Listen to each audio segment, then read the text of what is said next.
here when you were here, but hey, hopefully you'll invite me back. Hopefully. Since this is the #1 show on global scale radio.net, hopefully I'll have some room. Hopefully. We got a little challenge, but, we do what we got to do because we like our people and we like you. Cool. Hey, yo, Big Roof, she's always welcome. Of course. Oh, without question. Thank without you. question.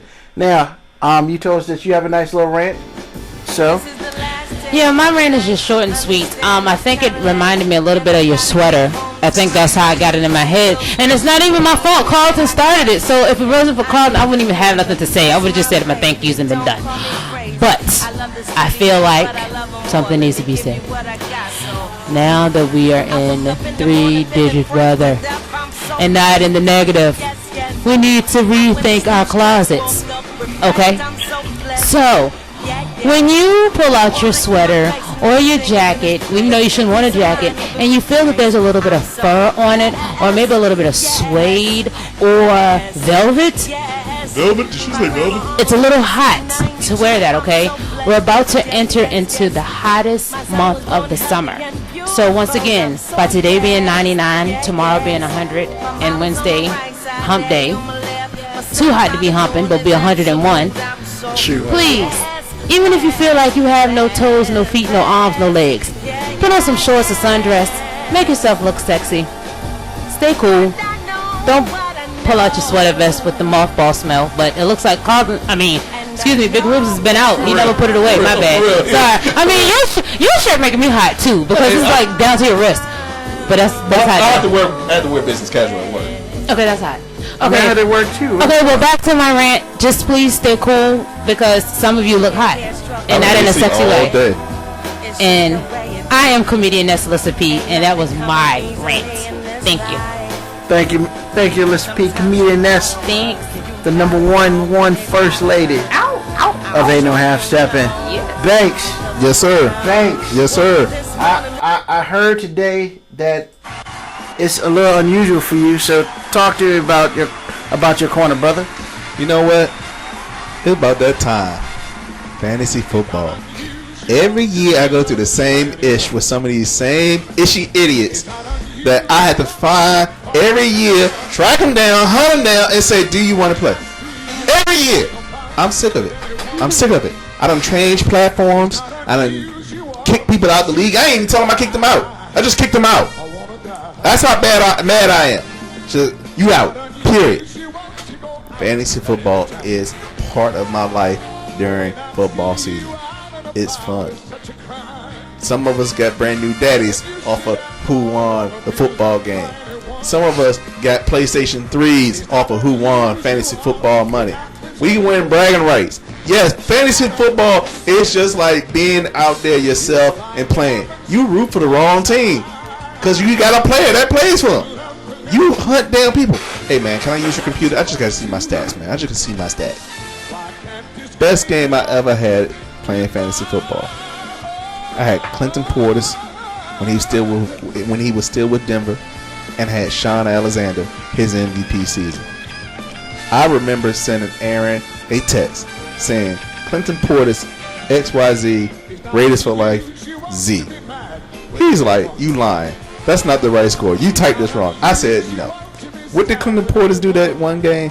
He scored 5 touchdowns in that one game and just whooped Aaron's Raiders for life team, his entire team. We talking 1 quarterback, 2 running backs, 3 wide receivers, a kicker, a tight end, and a defense. One person beat all of that combined. Fantasy football. Live it, love it, enjoy it. I love it. I live for fantasy football. I love being a commissioner. I really do. You got my money, by the way, Ruben? You want to secure? You want to secure your spot tonight? What's all about out there? I love to see the men in the tight pants. I like seeing the women in the short skirts with the halter tops. Ew. And the pom pom. That ain't ew. That's ew. Wow. Oh. You halfway down there. Where's your short skirt? You know what? You got the halter top on. Y'all silly. Look. Sis boom bop. All right. Carlton's Corner. Once again, giving us the information that we want to hear. Now, it's time for Big Roo It's time for the smash. And, you know, I was feeling good till I came to the studio today. Wow, your sweater got tight? Yeah, whatever. And I didn't understand a couple things. I understand people walk to work and they walk down the street and they walk places. You know, I don't walk too many places, that's why I'm fat. But people walk around, it happens. What I don't understand is, what is the cool part about walking in the middle of the road? I mean, let's just be honest with you. You walk in the middle of the road, they increase the chances of you getting hit exponentially. I ain't trying to hit nobody, but you know, if I'm a wreck, I'm not trying to take you out. I mean, do you just like to play Frogger and just walk in the middle of the road and maybe you might slip and fall, get hit and collect a check? Really? Come on. That's just insane to me that you would even do that. Especially when there's sidewalks on each side of the street. Ladies and gentlemen, I understand you gotta get what you gotta go, but playing Frogger is not good, especially in the city of Richmond. And then for those of you who know or who have lived in Norfolk, definitely Frogger is not the coolest place for you to do there.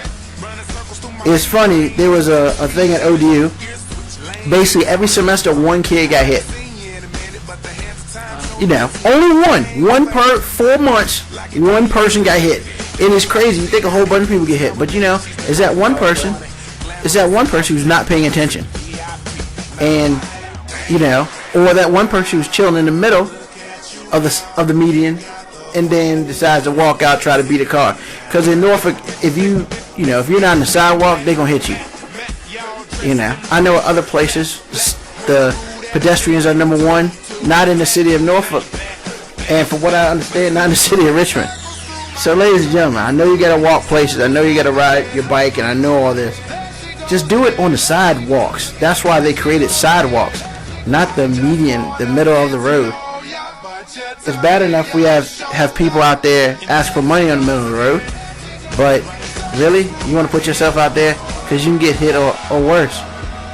So, save yourselves. Don't hurt yourself. And more importantly, I ain't trying to hit nobody. It's Big Roo. It's Smash. I'm out till next week. We got Marcus J closing it out. And you know how Marcus J gets down. He gets down hard. And he gets down with a little Bob Marley. So, we're going to deliver that to him. I'm Steppin, Marcus J. I want to take a moment to thank everybody personally who's in the studio today. First, I want to thank the very, very pretty Mr. P coming in the studio, holding us down.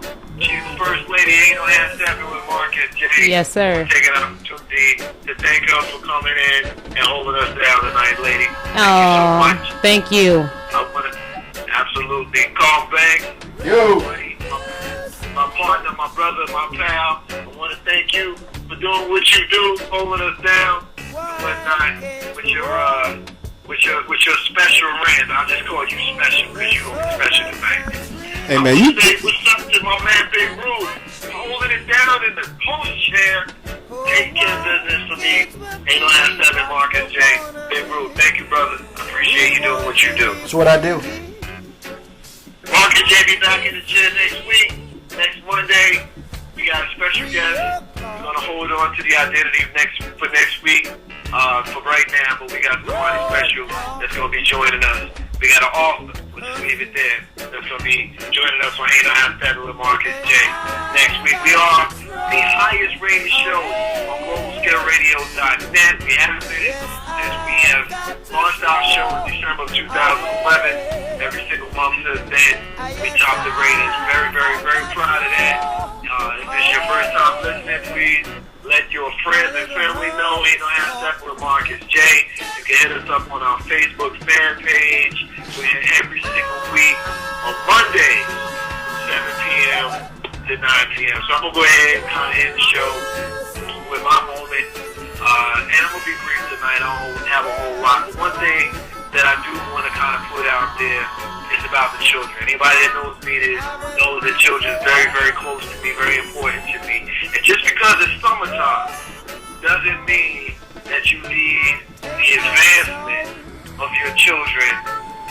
dormant. Just because it's summertime doesn't mean that it's time for the children to not continue to move forward with their knowledge and with their learning. Okay? It is not always the teacher's job to teach your child. Summer reading is important. Giving your child an opportunity to expand their mind. You don't want them to erode. You don't want them to just sit in front of the TV and watch television, playing PlayStation or whatever. Give them an opportunity to read. Give them an opportunity to learn.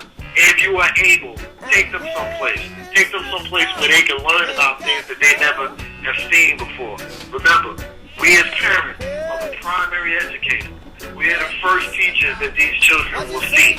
We are the ones that they will watch. We are the ones that they will learn from.